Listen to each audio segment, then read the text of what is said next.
And we are recording on Monday, October 6th, 2025 at 9:12 a.m. Eastern Time with Mr. Gray, who's been on here several times before. And in the description, you can find yeah, the website Organized Safety. It's got a different name on the link, but it's in there as well as your Twitter.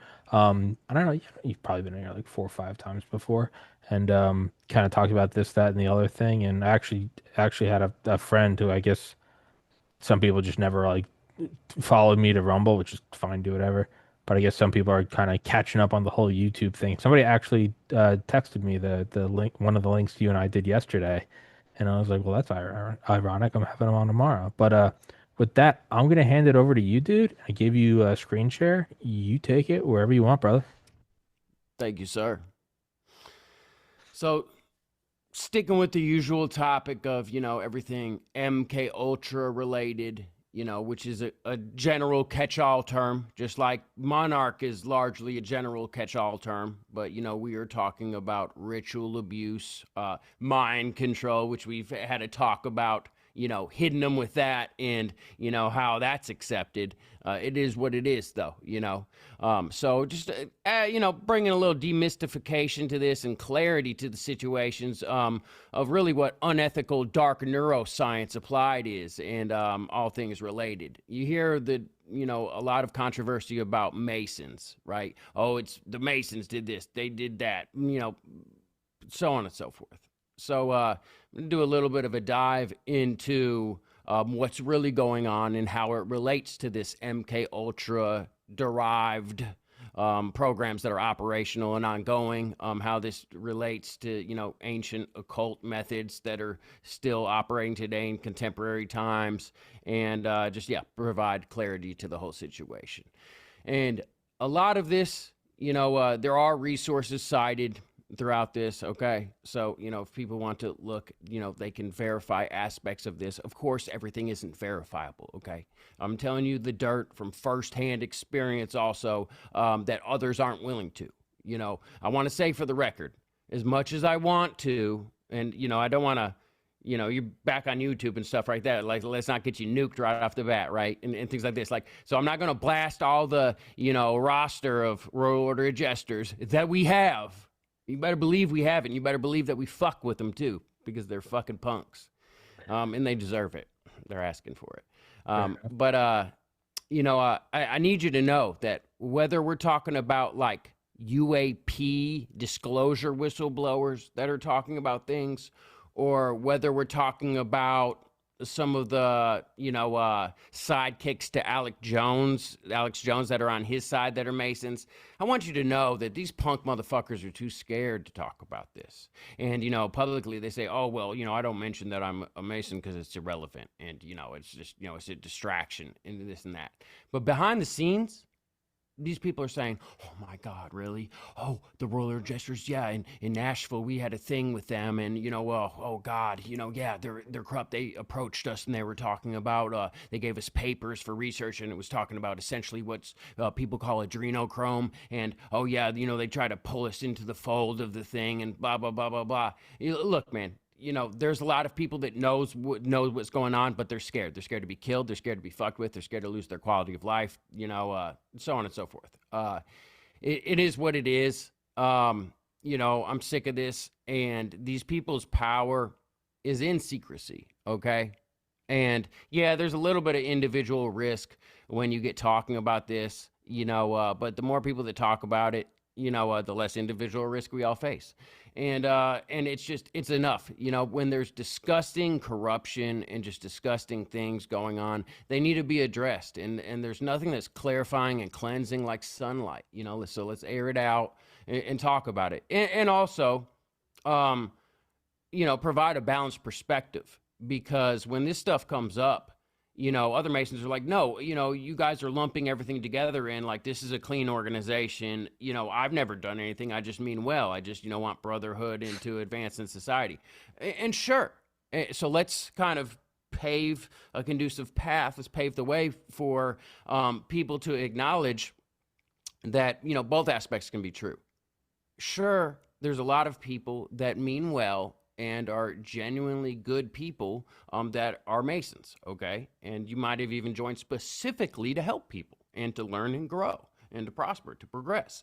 But that doesn't mean that there's not people within, just like there's people everywhere, that utilize the infrastructure and piggyback on it and also exploit the specifically lower level members for their own corrupt agendas, right? They misuse what's been built. And you have people everywhere that do that, okay? You have people in all organizations, all sorts of organizations that will, do what they can with what's around them, whether they're stealing, extras out of the break room and bringing them home, right? Whether they're, accessing through the computer terminal at, CGIS to, access some information on their enemy or, their, baby mama's, new man, like whatever it is, right?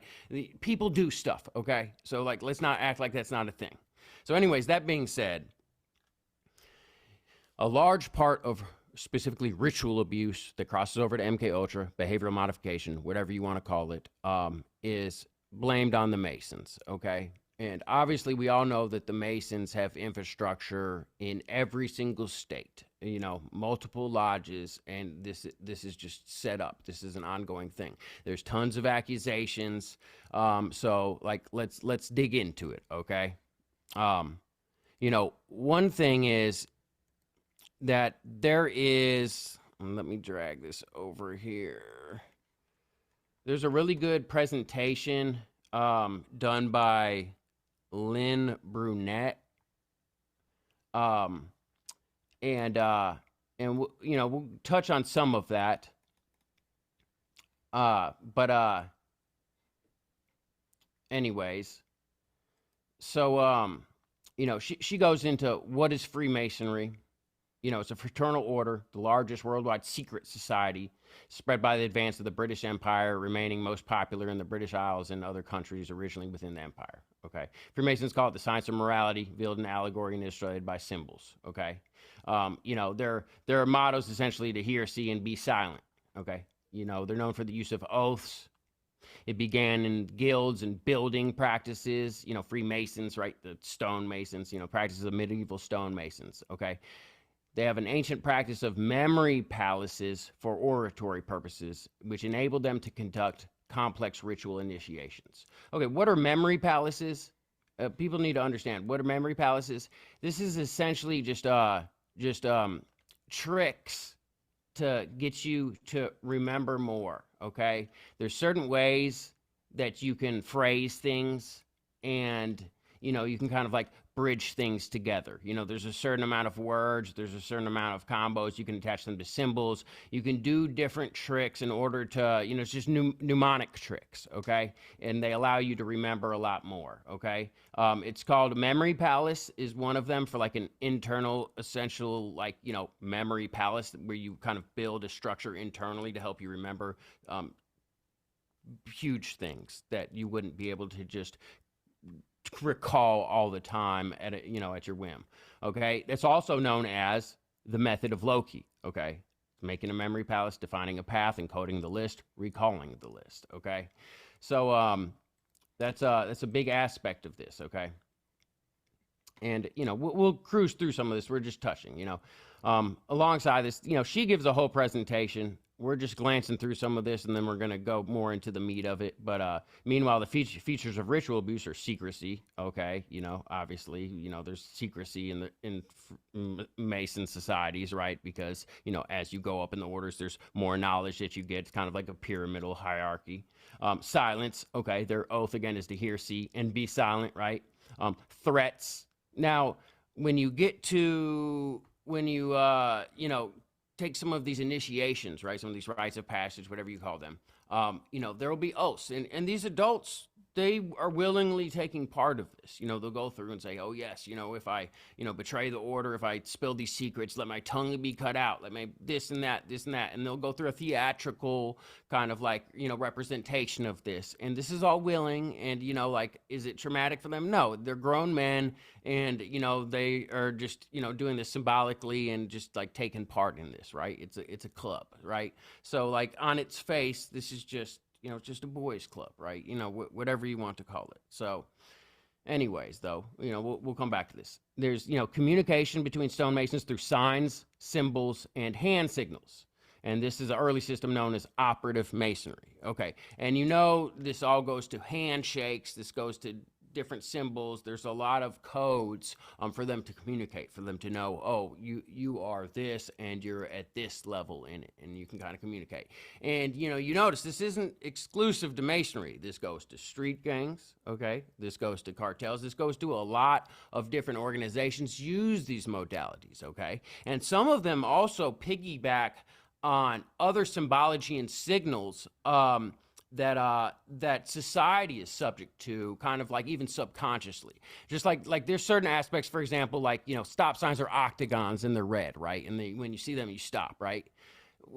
And this isn't a direct analogy, but when things come up, you can kind of piggyback on different aspects like that, and that's the way to do it, because then you're not just making something up of its own. You're kind of like piggybacking on the power of something that's already there that affects people, okay? So we're just kind of laying a foundation here, okay? So going on, you'll get into, kind of the background of it. We got speculative Freemasonry, and they use the term of master throughout the rituals. And you'll see a lot of people, they say, oh, worshipful master, right? Like this, kind of like the head of the local lodge, worshipful master, things like this. There's a lot of knightly themes introduced through France. Like, there's different themes for the rituals that they partake in, so on and so forth. There's philosophical, religious, and mystical themes based on Enlightenment thinking. Those were added, and that's when it got termed speculative Freemasonry. It's an eclectic mix of mythological symbolism from both classical and biblical sources, represented as theater. Again, this is all very theatrical, okay? I'm not sure how much people have been exposed to this, but these rituals and everything, people dress up, they go through essentially a play. It's a whole ordeal, okay? And it might seem, honestly, to like the bystander as really lame and stupid, okay? And it does look ridiculous, especially when you got grown men calling each other worshipful master and all this. It's fake and gay. Yeah, it's fake and gay. I mean, what do you want? But I digress. So, there's parallels. There's always parallels. And just keeping in mind of some of the Masonic themes, parallel to the ritual abuse, the ritual abuse victims are taught that they have a master who must be obeyed. It's kind of the same deal with the Masons, who are like taking oaths and pledges to their worshipful master.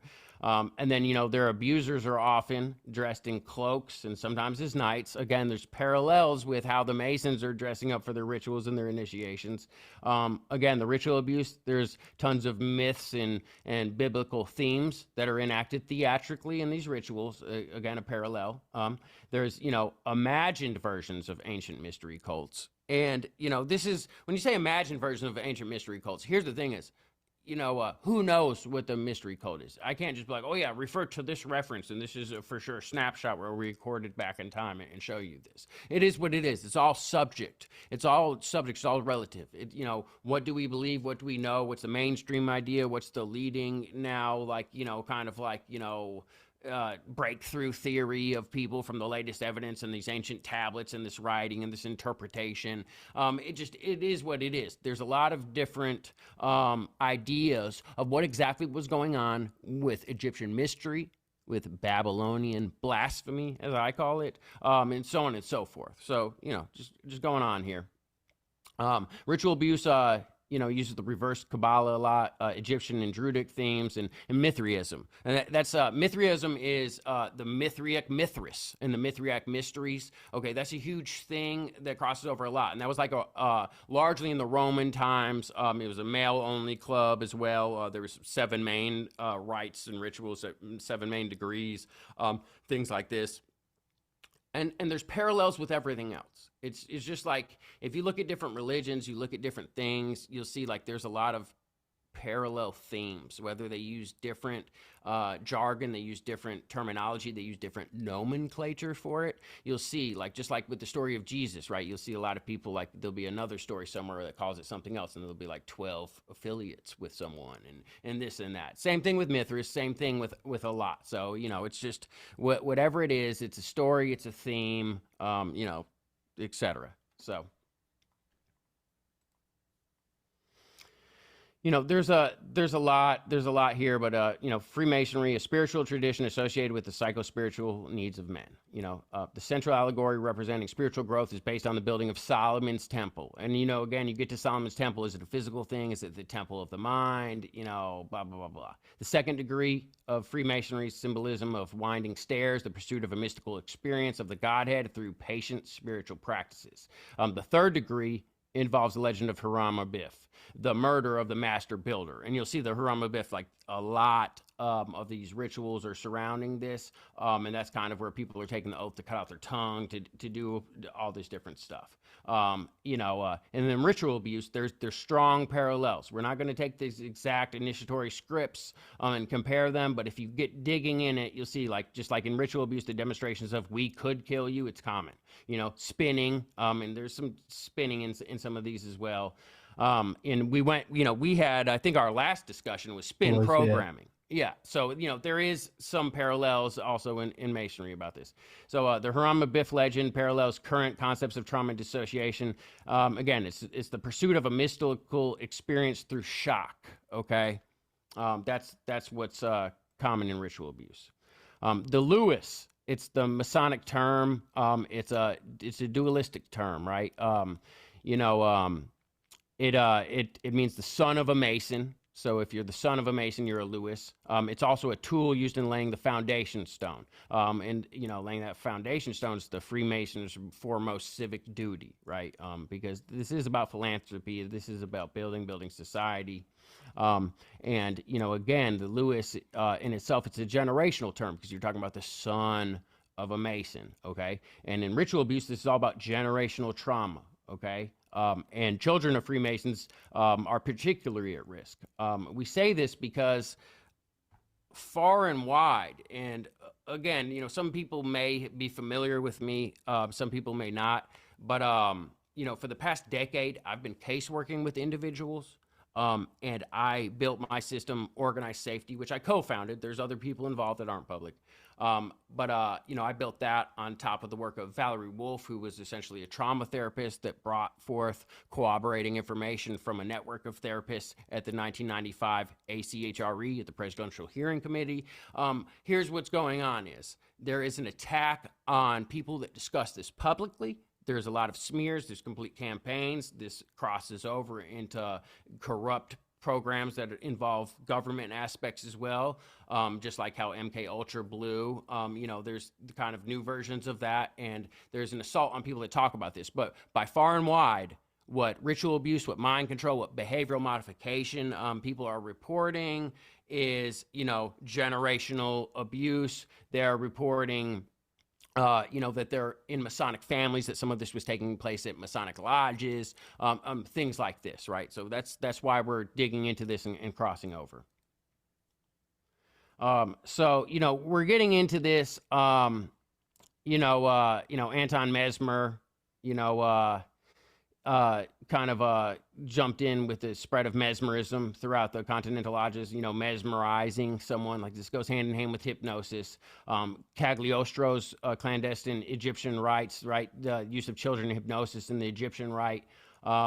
This is just listing things that came up that are associated with Freemasonry and some of this crossover that kind of mention hypnosis, mesmerism, kind of just showing some of these examples. We're not going into her speech about it, but this crosses over again into ritual abuse because hypnosis is used extensively. Egyptian themes are used and children are used. And then there's also kind of unethical hypnosis used, leading to soul murder, but there's all sorts of unethical hypnosis used, period. And when you look at the Masonic rites, there's already a strong parallel. Again, we're talking about adults that go through this willingly and are taking place, and doing this in a theatrical setting, and again, are taking part of this, willingly, and giving their consent.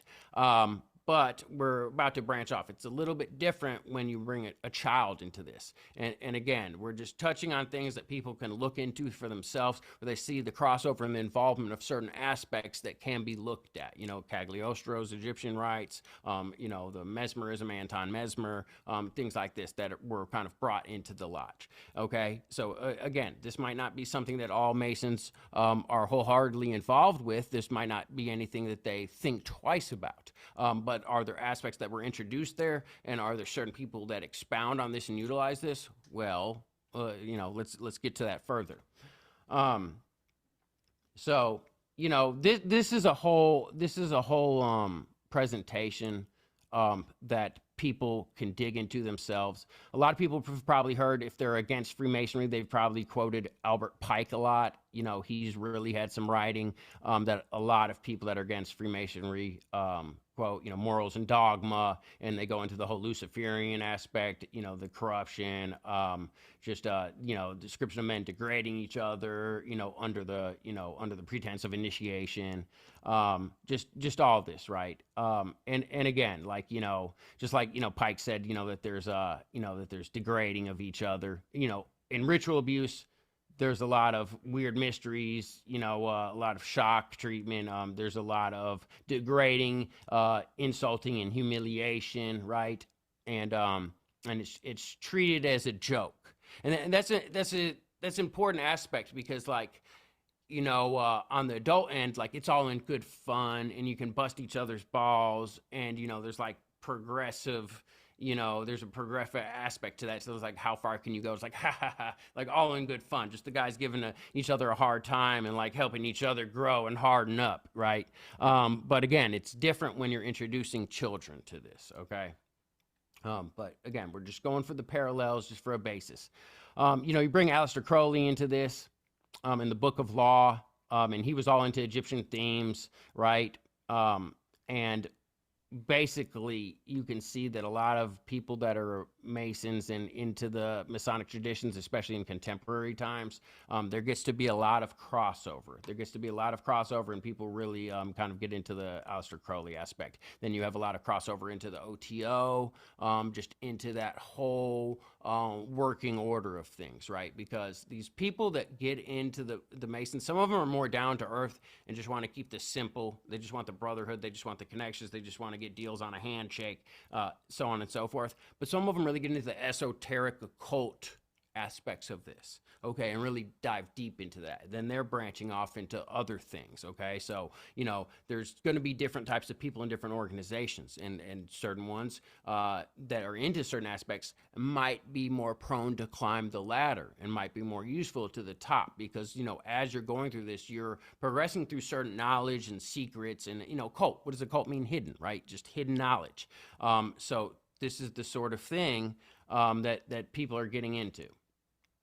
So, anyways, that's just just digging into a little bit of aspects of that for some things that people can look into themselves.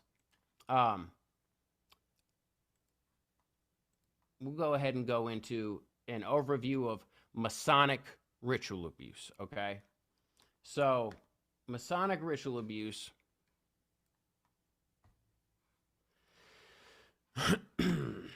we'll just go into this and read some of this and talk about it as we go.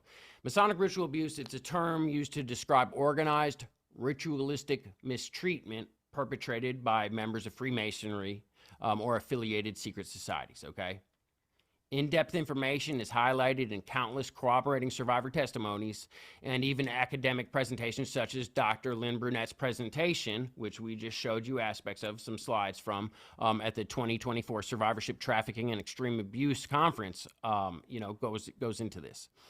Elements of Masonic traditions such as symbols, oaths, and initiation ceremonies are repurposed for harmful ends, particularly targeting children in multi-generational networks. And multi-generational networks, often this leads to Masons, okay? Because you will see a lot of these Masons are generational. That's how it goes. If you've been a part of something that's very beneficial and helped you learn and grow and helped you build something, you're going to want to bring your children into that. And sometimes that your children want to run the family business and continue it. Sometimes they don't, right? So I mean, it just is what it is. But again, just like the term of the Lewis, right? That's your son, so you're going to bring the Lewis in, to these traditions.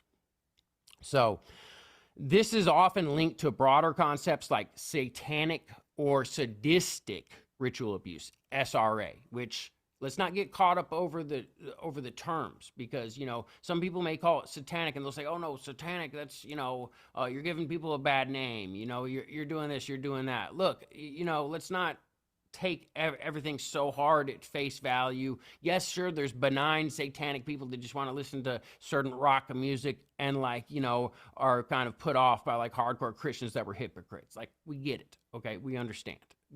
We're not trying to demonize you. But there are groups of satanic people that do evil things, take part of these dark neuroscience applications and really do the horrible stuff, even up to human sacrifice. This is just simply what it is. And these more benign satanic organizations, these are relatively new. They don't speak for all the satanic organizations that have been around since way back. We hear about these. These things, are around. So if someone else wants to piggyback and take the same name of something that's been around and be like, oh, now it's good. Well, your thing can be good, but guess what? The other stuff isn't. You don't speak for everybody, and that's ridiculous. So anyways, the Masonic ritual abuse is, again, it's often linked to SRA and mind control programs derived from historical experiments like MK Ultra. Okay. While Freemasonry publicly positions itself as a fraternal organization focused on moral and spiritual development, there are hidden layers of corruption, okay, especially at higher levels, which the entire structure supports. That's important to know, that, of course, you have this foundation, you have the lower aspect. These people, a lot of this is built on certain aspects, whether you have karma that they believe in, whether you call it something else. One is, so it's based there's a lot of philanthropy. Okay. Well, one, this is done for karmic balance, because if you're going to do something bad, you need to do something good to balance it too. These people believe in balance in the universe. Okay. This is Luciferian at its core. You can call it satanic, you can call it whatever. It's Luciferian. It's dualistic. It's dichotomous. And that's just the way it goes. So at the same time is, what's the best cover? It's just like, we've talked about non-official cover before, right? So what's the best cover? It's not fake. It's real. You put the work in, you do the work, and it fully checks out. If you look into this, it's going to check out all the way. Okay, this is a real thing, and there's substance behind it, and that's the best way to do it. So you have all this real going on, and you have these members that will fight everybody and say, no, this is a good organization. We're doing good things for people. We're just trying to prosper. We're just trying to grow and develop. And I don't know what you're all talking about. And they might not. They might not know. So hence they're even more effective, and they're wholeheartedly defending the Masonic Brotherhood. But there is corruption. There is corruption, and the whole secretive foundation and the oaths of loyalty that override and underlie their loyalty to other things, whether it be government, whether it be to humanity in general, that can be a problem. Okay. So the core characteristics of MRA, of Masonic ritual abuse, abuses occur in Masonic lodges and similar settings. They incorporate black and white checkerboard patterns. Again, we're talking about dichotomous, dualistic nature, black and white, pillars, cloaks, theatrical plays mimicking Masonic degrees. Again, the themes draw from ancient occult knowledge, Egyptian Mithraic, and, reverse Kabbalah and inverted symbols, right? And, a lot of this is all about instilling fear and obedience, just like it parallels with the rites and rituals that these adults willingly partake in. It's a little bit different when you're putting these people through this without knowing. These people go through an experience they might not realize, hey, this is a rite, this is a ritual. When you take a kid and put them through the same theatrical ritual that an adult goes through, it could be traumatizing, especially if you're taking extra steps and just switching just a couple little things to make it a very traumatic experience. But the important part, and we're going to get more into this, is that once someone goes through these rites and degrees and builds a memory palace, these mnemonic techniques to where they understand what these rites and rituals are and they have them memorized and the symbology and all this, it's just a little switch to where you take a child and put it through it, and then you just change a couple little things, and then essentially you build up a sleeper asset from the ground up. And they obey your hand signals, they obey this. You already know the recipe, you already partook in the recipe. Okay, it's just a couple little changes of the knowledge that you get at the very top if you are brought into the fold, and then you can apply this just to truly do some sinister, dark, neuroscientific role play that essentially makes you a handler of trauma-based mind control, Stockholm syndromed asset. Okay, and again, these trauma methods, they're threats, hypnosis, and the hypnosis, some of these inductions, just like a stage hypnosis, right? They can be talking to you and then they do like a induction that's like built into their talk, and people don't know they're being inducted with a hypnosis script. It's the same sort of thing. You learn this and you just neuro-linguistic protocol, you're just checking certain boxes and getting into this, and that's what happens. Go ahead. Give me one sec. My dryer just went off. I'm gonna turn it off because it's gonna drive me fucking crazy if I don't. Absolutely. Absolutely. Plug your stuff. Tell everybody where to find you. Oh yeah. You find me at Gray Area Monarch on X.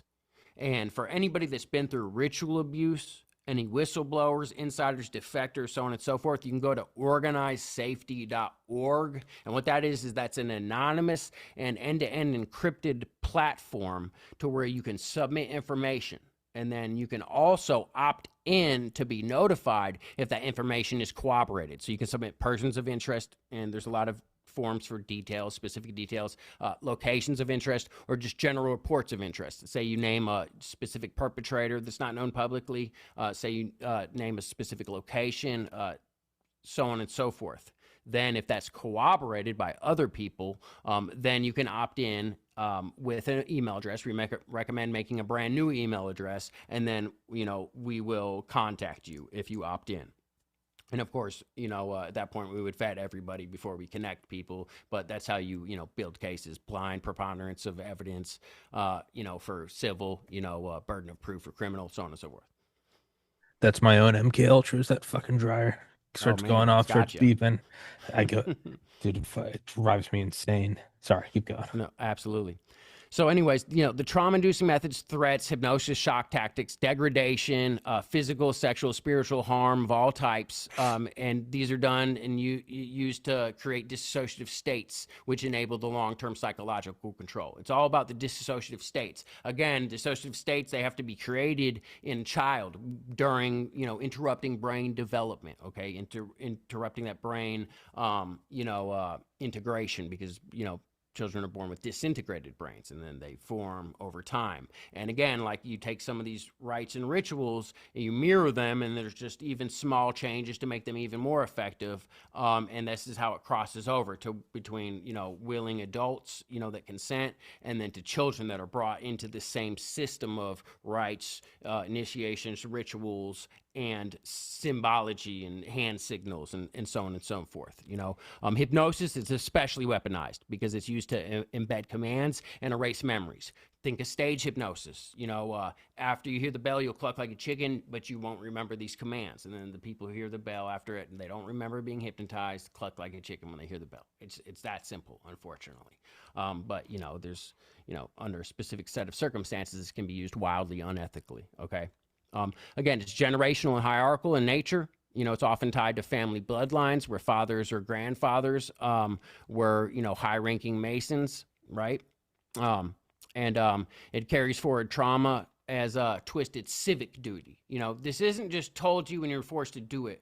they're presenting to you to where like it makes sense. There's a lot of double binds. Like for example, a lot of people that are brought into like ritual abuse elements, in order to desensitize them and then also like give them a twisted logic to accept this, they'll be like, okay, here, here's a puppy or here's a kitten. You have to harm this puppy or kitten, and the child won't want to do it. They say, well, if you don't harm this one, then what we're going to do is harm two. And they say, no, I can't. And then they harm two. And they say, oh God, if you had just done one, it would have only been one. And then kind of step them through It's just this. pure fucking evil. Oh, just pure evil. No, absolutely. But what this does is it just, Yeah. it messes with mechanisms in the brain and gets them to see things different. And then once those connections are made and those neuron pathways are connected, it desensitizes them and stair steps them into different things. And then you see just like, if you own a huge business or, if you're governing people in the Department of Agriculture or, whatever it is, people turn into numbers. And sometimes it's the trolley problem. Sometimes you have to make hard decisions that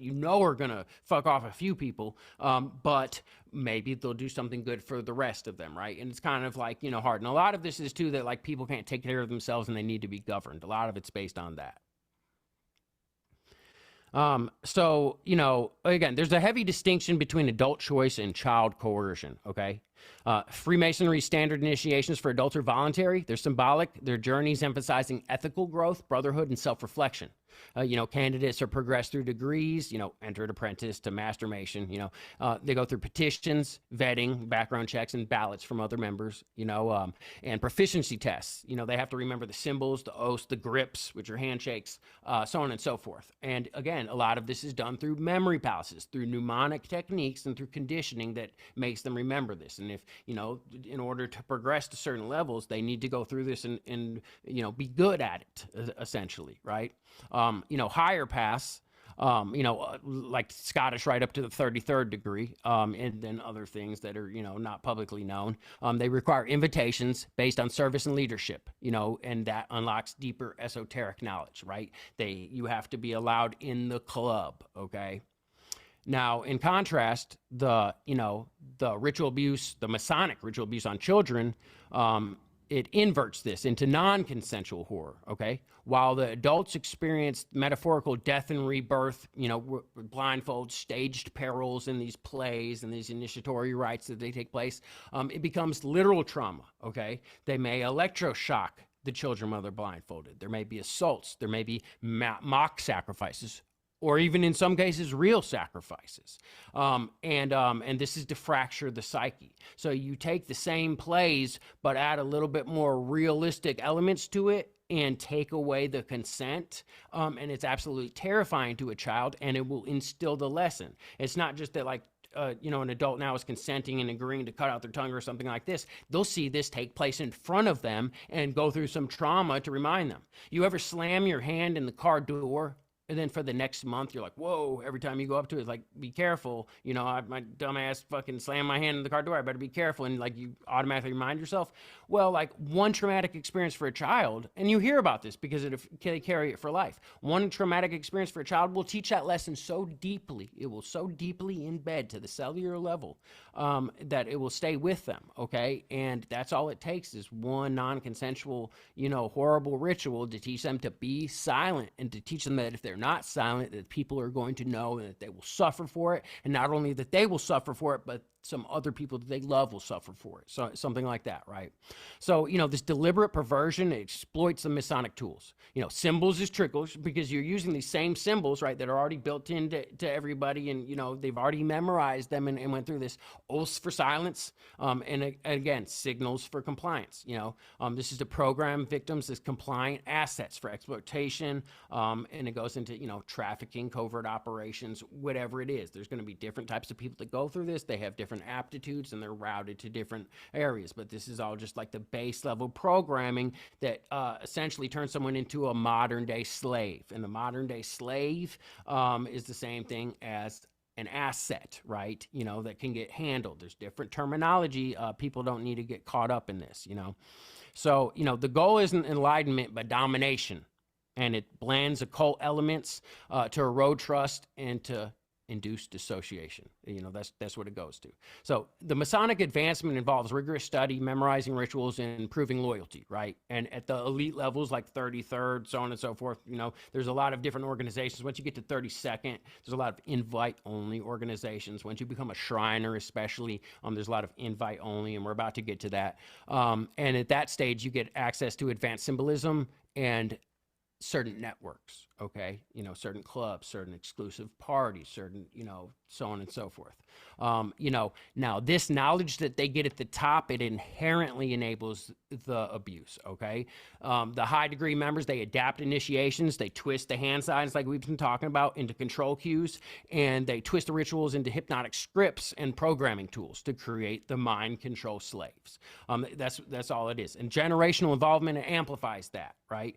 Because again, the dissociation is hereditary, and some of these things just drill in deeply, okay? So they go through these, they bring through their young at this, and then eventually, just like you have like Amish people, I think it's Rumspringa, when they become of age, take they a get year it off right. or whatever. Yeah, they get a chance to go into society, and if they want to come back, I think Catholics, they have confirmation, whatever it is. Like you get to certain things to where you've kind of been forced and brought up in this, right?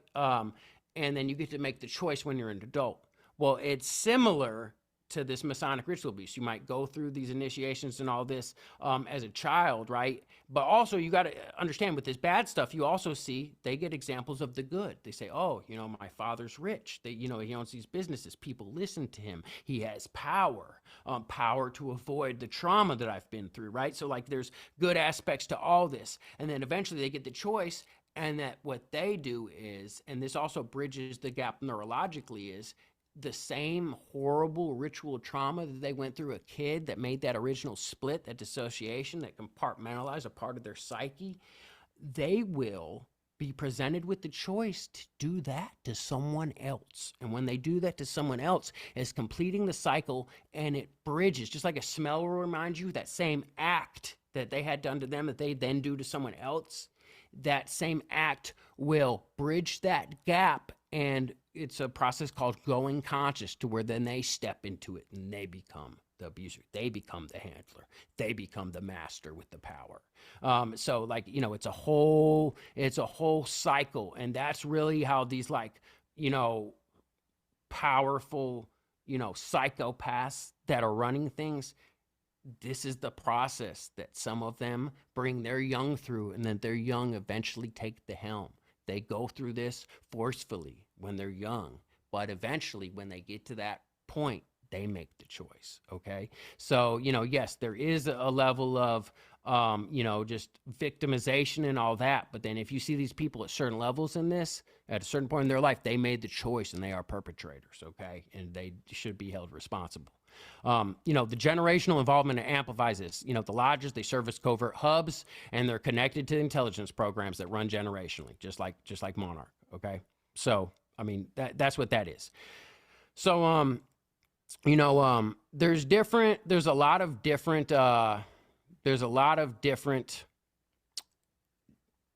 organizations. There's a lot of different fraternities. There's a whole ton of them. Okay, but one of the most referenceable that's been known to be involved with crimes, and just like the movers and the shakers, okay, the fixers, the people that are fixers, okay, these are the Royal Order of Jesters, okay. Let me tell you something, and I know this from firsthand experience. Again, I know we had talked about this some, but for example, when I was falsely imprisoned, my own attorney was Royal Order of Jester, and the judge was a Royal Order of Jester, and then that clerical error. You better believe that was that was done. There's so much. It goes into Epstein, it gets into Diddy, it gets into everything. Okay, so the Royal Order of Jesters, they're an ultra exclusive Masonic appendant body founded in 1911. Okay, they have about 22,000 members currently. That's a rough estimate. Okay. And their members go from their members are all high-ranking Shriners. You have to be at least a 32nd and a Shriner in good standing to be invite only. It's invite only, okay? And they only allow 13 additional members each year per lodge, right? 13, just like certain coven, right? So it's very limited. There's a lot of vetting. A lot of these people in the Masons, they don't know who the jesters are. They don't know even if they're being vetted for it. People will put them through the paces, will put them through steps without even their knowledge, okay? This is an ultra exclusive, okay? And the members, they're often judges, politicians, and law enforcement or business titans, okay? Just for example, verified, who's verified, and you can look this up and see for yourself. President Harry S. Truman was a Royal Order of Jester, okay?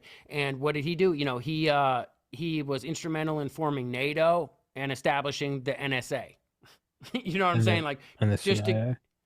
just to give an idea. I think he had something to do with the CIA too, but yeah, I mean, it was just he was so He deep in there. and in 1947 he signed the NSA, which was the National Security Act, which created the CIA. Yeah, okay, there you go. Yeah. So I mean, it was just yeah, it was Truman. I mean, Truman is known for all sorts of things. So it's very important to realize, yes, that he was part of this. So, the Royal Order of Jesters, their whole like saying is like mirth and charity, right? But beneath that facade, at its core is a web of secrecy and unyielding loyalty, forged in an initiation ritual that prophetically reveals how corruption thrives unchecked. Okay, so the initiation ritual, just getting into this. Okay, the ROJ's induction is no mere ceremony. It's a theatrical mock trial that embeds a dangerous ethos. Okay, the blindfolded candidates, again with initiation rituals, this is very common to be blindfolded, right? It's a theatrical mock ritual. Okay, the blindfolded candidates, they're charged with absurd crimes, just like murdering Shakespeare's works. And a side note, Shakespeare, there's a whole thing about that. There's a lot of talk about Shakespeare, about shaking the spear. It goes back to Athena. It goes back to like other kind of like occult elements and things about like if Shakespeare was just a front man himself. That's a whole another subject, but like that's kind of the reason that Shakespeare's used here, and it goes way back into occult things. We won't get into that. That's a whole rabbit hole in itself. But it's important to note that like Shakespeare in itself is a whole rabbit hole, okay? And commonly, I think common thought would be that he's like one of the greatest writers and all that. Anyways, so the candidates for Royal Order Jesters at the initiation ritual, they're charged with absurd crimes, and then they're exonerated by fellow jesters in a rigged verdict of not guilty. Okay, and this culminates in solemn oaths. Candidates kneel and swear absolute secrecy, vowing, "I will not reveal to any person any part of the ceremonies binding the covenant we have made amongst us, pledging my faith and honor as man." Okay, and they pledge to induct only those of undoubted loyalty. Okay, and there's a pivotal quote that seals this. Okay, a jester stands by you even when you are wrong. Okay, so the whole initiation is basically a rigged not guilty verdict, and jesters standing by each other even when they're not wrong, and they're only going to let people in that of undoubted loyalty. Okay, so like let's just take that for what it is. It's not harmless pageantry. It's psychological priming. Okay, the ritual normalizes shielding wrongdoing, prioritizing fraternal bonds over justice, ethics, or law. Okay. It creates an us versus them fortress where members internalize that loyalty trumps accountability, and it sets the stage for real world abuses. Okay, and this is what we get into. One expose notes that this mirrors how ROJ operates. It protects insiders at all costs, even in scandals involving trafficking and fraud. Okay, and people can look this up because the Royal Order of Jesters have on the books human trafficking charges. There's been, a whole scandal about them misappropriating funds that they use in conjunction with the Shriners and sick children and funneling money to other aspects, under their tax-exempt, non-profit charity bullshit. There's just so much to it. They were going down Brazil and using child sex slaves, just all sorts of things. And this is what's on the books, okay?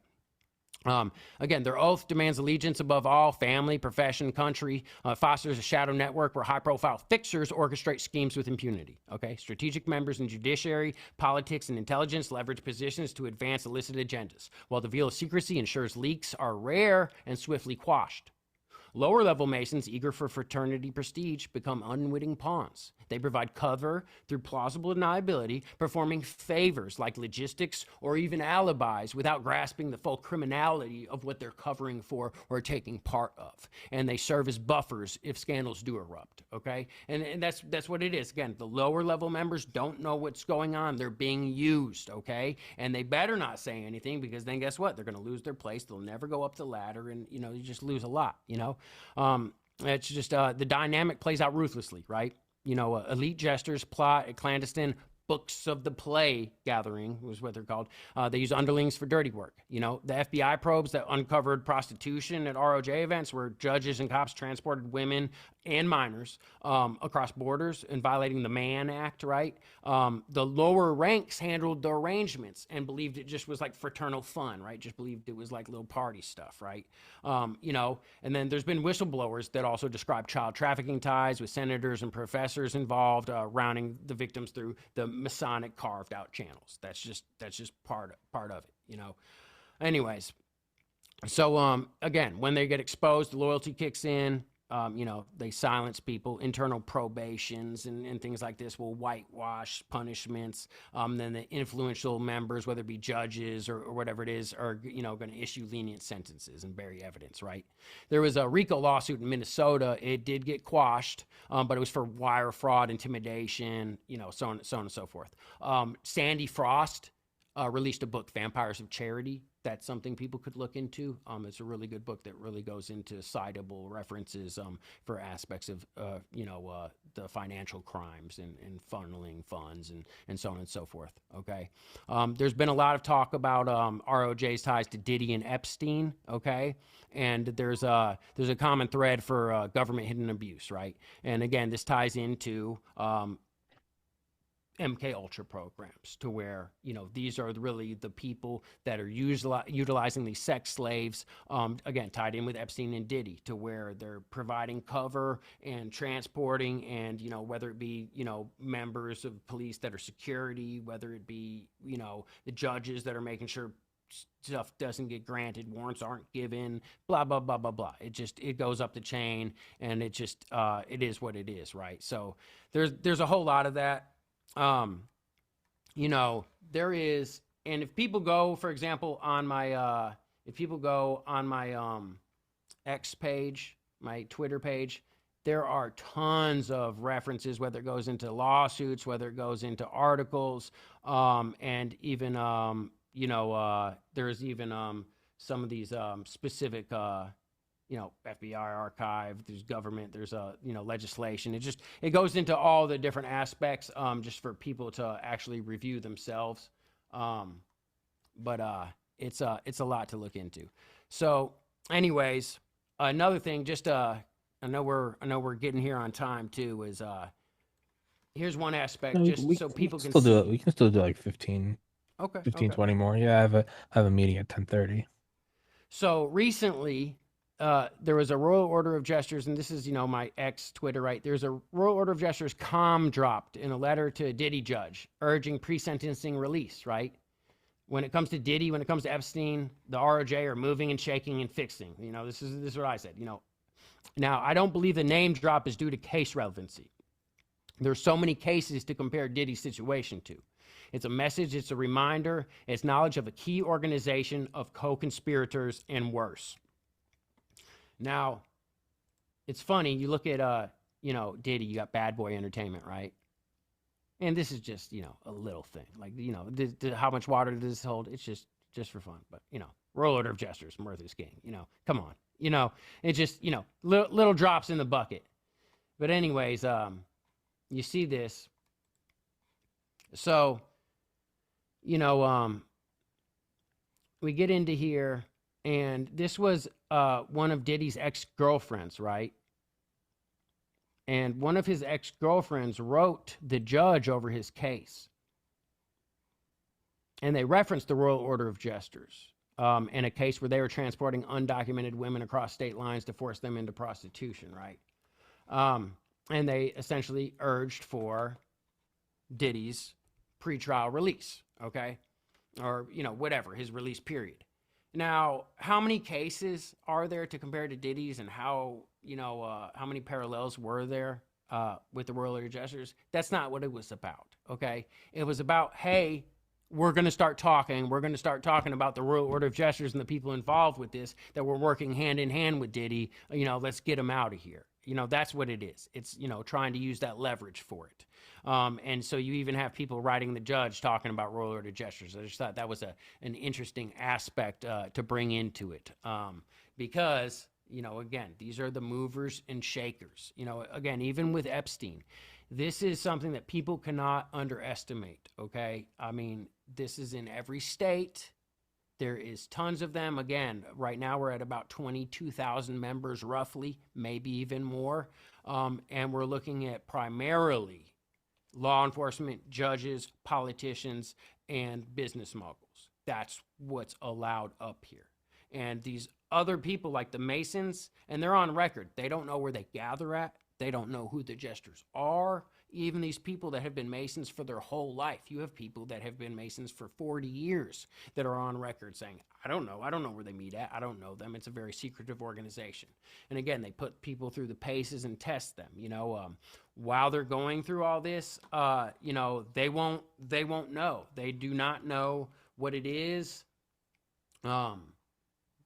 They don't, they only know what they know, right? You can only know what you know. So it is what it is.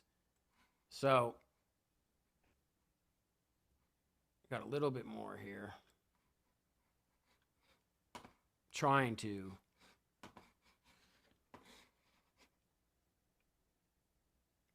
get this situated. So anyways, I mean, that does cover most of it, to where essentially, they're at the very top vetting people and putting them through certain tests all along the way, and just disguising, things as benign, providing the lower level cover for themselves, the foundation of this, and leaving people where they be if they're not going to come up. If you're just a good guy and you're going to basically play by the rules, well, we'll leave you there to do that and provide cover. And people that say the stuff is corrupt, you haven't experienced that, good. Stay there in your place, do what you do, provide the cover, and provide that infrastructure, provide that, standing wall around what we're doing. And then the higher up you get, again, you're put through certain checks, and if they're with it, guess what? They're going to get brought up. And again, as they get to that very top level, they learn that little extra step of knowledge where just a couple things get switched, and if they're willing to, they bring in their own young, they bring in others, just like the Shriners that are working with sick kids and things like this, and disenfranchised people, poor people, foster children. They essentially justify this. They say, hey, what was this person going to be anyways? Yes, we put them through this horrible stuff, but we're also giving them opportunity and letting them be used for something greater. So they justify it on every aspect too. And yeah, again, it's just it's the same system that they learned, down to the symbols and the handshakes and even the initiation rituals. Again, you just put the children through it, couple little tweaks, and that's it. You have the recipe for trauma-based mind control, along with the embedded symbology, hand signals, handshakes, grips, whatever you want to call it. And that's what it is. So it's important for people to realize, it's not every Mason, and it's important, especially for Masons, to realize, hey, these people are exploiting the system, and a large part of the time, they're exploiting, the loyalty of these people. There's other insiders, and I'll be honest, I have firsthand experience with this myself. When I was active in and around the greater Nashville area, I've described certain aspects, for example, with Sheriff Headley and his deputy son, whenever there was some horrible things and a rape that happened of a prominent doctor in the network's daughter, and all this. And guess what? There was police officers involved that were using CJIS, that were using other aspects in the network of not only the Masonic Brotherhood, but also police access, right? And giving information in order to address this. Did they know what was going to happen? Definitely not exactly. You see what I'm saying? So it's just, and they're bound. Their oath, their loyalty, it overrides and it underlies. You see what I'm saying? So, I mean, that's just what it is. It's just, it's an unfortunate truth. It's something that people need to be aware of, and it's something that can easily be addressed. It's just the people within the organization and the people without it need to know what's going on. You know, it's not just everybody thing. Know where the corruption lies, know how it works, and then address it. You know, and there's lots of people. You know, obviously, not all Masons know who all the Royal Order of Jesters are, and it's not just the Jesters, but they are probably by far and large the most corrupt of all the organizations that are openly known, affiliated with, that are directly under the Masonic umbrella, because there are things in crossover that go into non-Masonic organizations. But that's it. That's it. You know, pretty soon too, you know, maybe we're going to have to out all the members. You know, I've outed some of them, and you better believe, for example, some of them, and people can go to my X and search for Jesters and they can see who I outed. We're talking about land commissioners. And I went into a scandal to where these land commissioners that were Royal Order of Jesters and linked up with the network, what they were doing was, under the pretense of eminent domain, they were acting like they were seizing land for a highway project, but they had made LLCs, they had made corporations, they had government sounding names, but were private entities. And then they would use government letterhead and feign eminent domain, but it wasn't really eminent domain. They were purchasing land, they were forcing purchases, and then distributing that land among themselves. This guy had like 1,000 acres in Rutherford County from doing this. And like Rutherford County is, you know, not cheap land, right? So like this is the sort of stuff they're doing. They're land commissioners, right? This person was also a law professor. You know, this is just one I had experience with. And obviously I know a few of the other Jesters just from Nashville, just from what I was involved with. But it's just absolutely disgusting corruption that's allowed. And they're just using their places to do what they want. And then they have their buddies covering their back, you know, and it's so utterly disgusting. Again, though, this person too, their genealogy, the type of people that are let in these organizations, it's generational. He comes from a bloodline. One of them was the Russells, and people may know about the Russell bloodline. But this goes, and you know, he had genealogy going back to, you know, queens and kings, and you know, he has this whole pedigree. I don't want to say too much specific stuff, and I don't have it all memorized, but again, people can go to my Twitter account, look up Jesters, and you're going to see exactly who I name, and you're going to be able to look this up. But this is what's going on. People are, you know, yes, we may not have an open list of the Jesters and related societies, but these people are hiding in plain sight. And once you get to know how they exploit their positions, and whether it be their position in these fraternities or whether it be the positions like land commissioner or judges or law professor, it's very easy to see. You know, again, you know, you got your state treasurers, your treasury attorneys, you know, things like this. These people, they cook the books. These people, they're in places to fix. They're the movers and shakers and fixers. So, I mean, that's pretty much it. You know, watch your back and don't allow these people to hide in the shadows and permit this corruption. You know, we have to address them. Don't let Masons say that nothing bad's going on. You know, address the twisting, the perversion, the inversion at the very top, and how they apply these rituals to children. And, you know, you can cite, you know, I'll show one more thing here. Let me see here, just before we go. Just, here we go. If we go here, here is a list of interviews. And, you know, this is my wife, Emma Catherine, at the Imagination podcast. You know, she has over 300 episodes with over 200 individual survivors. Yes, they're not all Masonic ritual abuse, but here is a list of people that have spoken specifically. Many of them have Masonic families. All of these that I'm showing have Masonic families that they come from. Where they discuss how the ritual abuse was taking place in Mason lodges from their Masonic family, how they were born into it, so on and so forth. There's tons of them, okay? You know, we have interviews with people. that were had their Masonic father, who was also a Boy Scout troop leader, a church deacon, and like a boiler and pressure vessel inspector, to where they were in charge of inspecting nuclear facilities. Okay, like this is where these people are hiding. They're in power positions, and people are known to, these predators are known to put themselves in positions to where not only do they have power and protection, but they have access to children and the infrastructure that they need to commit these crimes. Okay, so it's really unfortunate and disgusting, but it also makes sense. If you were doing this sort of thing, where would you go? Well, a church deacon, a Boy Scout troop leader. Well, that makes sense because you have access to this. But then again, on the other end, you're in with the nuclear programs, you have kind of access to national security, and you can hide some over this. And again, there's an overlap with these programs to where there is true psychological conditioning for silence and compliance to keep a lid on national security and operational security. But then that's misused, and under that umbrella, they bring in to where they're controlling these trafficking trades. And there's overlap with the clandestine services. There's overlap again with these nuclear programs. That's just what it is. So know what the problem is and address it.